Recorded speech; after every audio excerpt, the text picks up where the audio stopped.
La siguiente comunicación es utilidad de los índices de esteatosis y fibrosis en el diagnóstico de esteatosis hepática metabólica y su relación con eventos cardiovasculares. Presenta María Luisa Montes, del Hospital La Paz de Madrid.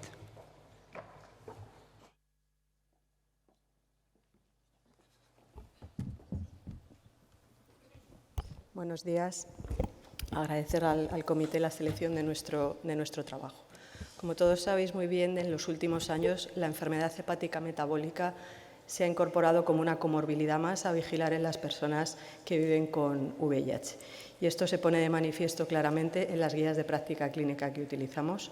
La guía de GESIDA, que ya recoge que en todas las personas infectadas por VIH debemos evaluar periódicamente la enfermedad hepática metabólica, idealmente cada año o cada 2 años, y las guías del EACS, que en su reciente actualización ponen el foco en las personas que tienen síndrome metabólico, alteración de las transaminasas o una ecografía que sugiera una enfermedad hepática metabólica, y ya inciden en el uso de marcadores no invasivos.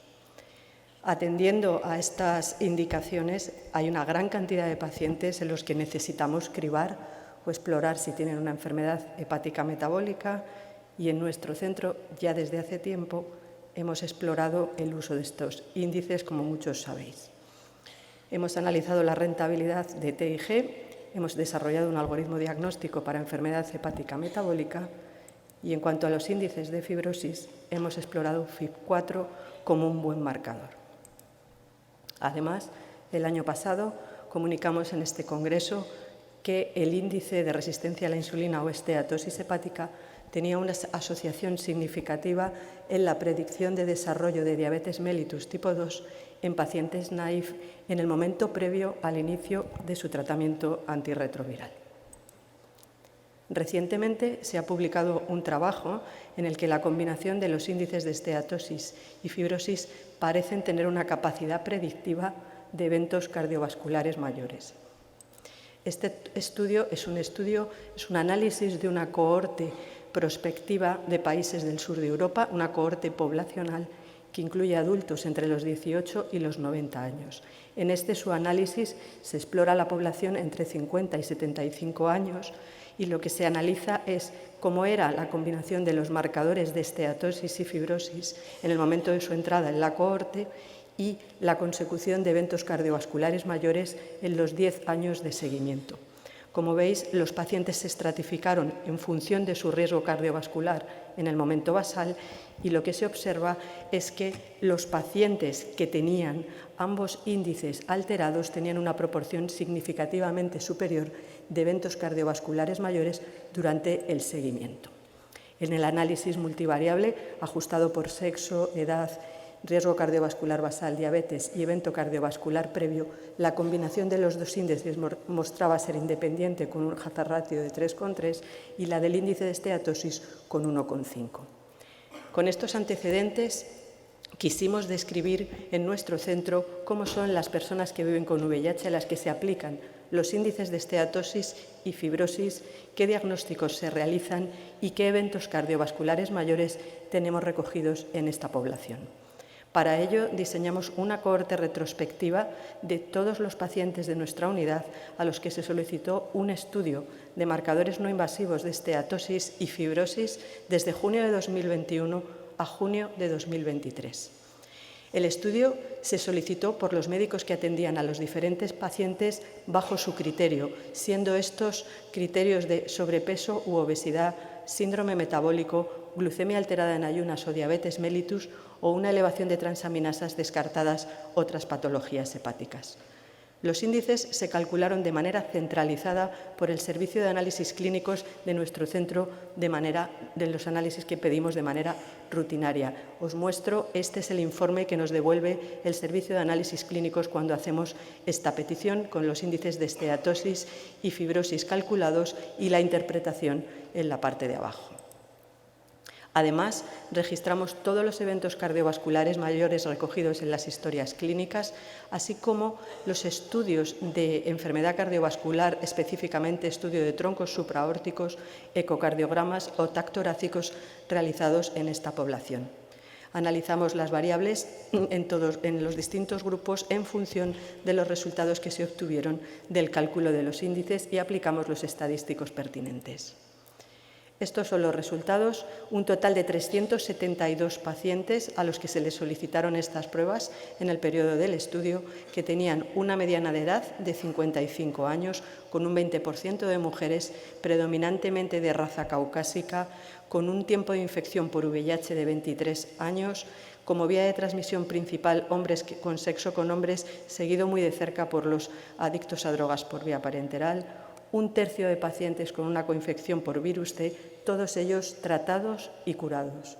En cuanto a los parámetros metabólicos, básicamente destacar un 41% de pacientes con diabetes o glucemia alterada en ayunas, la mediana de índice de masa corporal 27,5, una buena situación inmunológica y el resto de parámetros bioquímicos bastante poco alterados.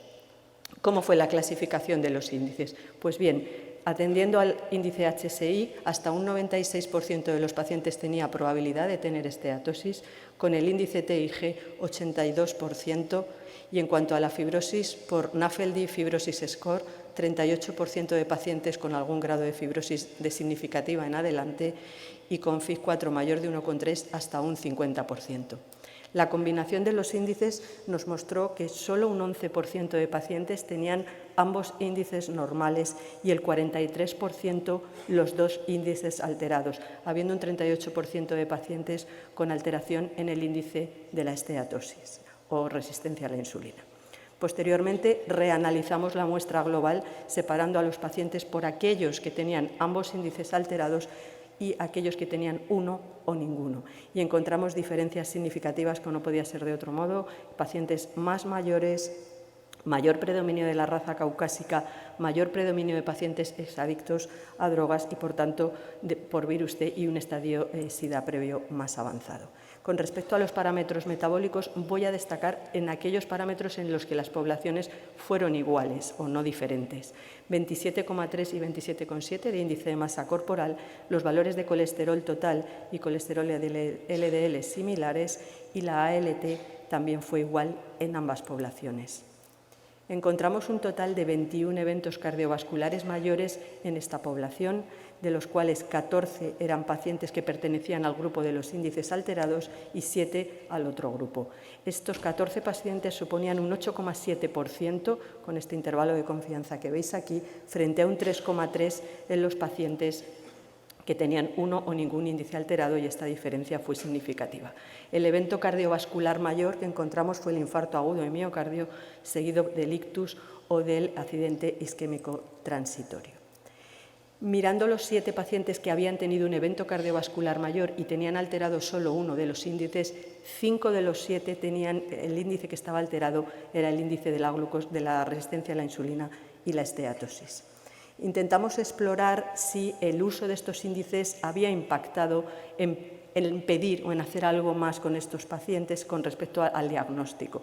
Y miramos qué pruebas para estudio de enfermedad cardiovascular se habían pedido en esta población. Encontramos que 54, al margen de los pacientes con evento, que estos evidentemente eran pacientes estudiados, 54 pacientes se les habían pedido pruebas, siendo mayoritariamente la evaluación de troncos supraórticos, 47 pacientes en las que todas las pruebas mostraban ateromatosis carotidia, y esta proporción fue más elevada, por supuesto, en los pacientes con ambos índices alterados, y lo que definimos como daño en órgano diana, que básicamente fueron calcificaciones coronarias, hipertrofia ventrículo izquierdo, dilatación de la aurícula izquierda. Hicimos el análisis de los pacientes con índices elevados agrupados de 3 maneras: los que tenían evento, a los que se les pidieron pruebas y en los que no se pidió ninguna prueba más, en un intento de explorar si había diferencias en estos grupos de población. Y sí que observamos un gradiente de edad, como podéis observar, que fue significativo, una peor situación o mejor situación inmunológica en los pacientes que no habían tenido eventos todavía. Destacar que se pidieron menos las pruebas en las mujeres y que el grupo de pacientes con el antecedente de usuarios de drogas por vía parenteral y por consiguiente con virus T, con una resistencia a la insulina o diabetes muy elevada, fue el grupo que responde a este perfil de pacientes de riesgo elevado, entendemos. Por tanto, y para concluir, En personas infectadas por VIH con riesgo de enfermedad hepática metabólica, el uso combinado de los índices de esteatosis y fibrosis TIG y FIB4 permite identificar a una población con riesgo cardiovascular elevado.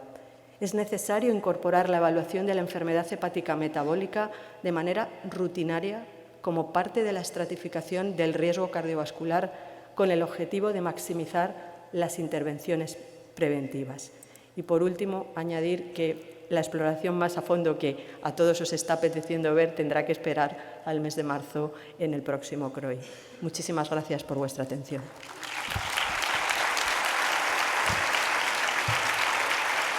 Gracias. ¿Preguntas?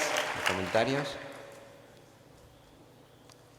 Una pregunta, María Luisa. El estudio es excelente realmente. Pero ¿cómo lo trasladas a la práctica diaria? Quiero decir, en un paciente que tiene riesgo cardiovascular elevado, que ya sabemos tiene Framingham alto, no sé, diabetes, hipertensión, bla, bla, todo esto, ¿qué aportaría en ese caso el mirarle? Yo creo que es que son tantos los pacientes, tantos que tenemos con riesgos cardiovasculares elevados, que yo creo que esto lo que nos permite es poner foco, y poder concentrarnos más en esas poblaciones que probablemente son las que más o que tienen un riesgo más inminente. Hasta dónde debemos de llegar con los objetivos de colesterol, de hipertensión, etcétera, de hábitos de vida, pero yo creo que lo que nos permite es un poco estratificar la cantidad de trabajo que tenemos y priorizar el esfuerzo en esas poblaciones que claramente están más en esa línea de riesgo, ¿no? Yo creo que esta es una de las aportaciones que tenemos. Y es añadir un parámetro más al riesgo cardiovascular, que es la enfermedad hepática, que probablemente en sí misma impacte mucho más en los eventos cardiovasculares que en la propia enfermedad hepática, ¿no? ¿Una pregunta más? Pues muchas gracias. Gracias.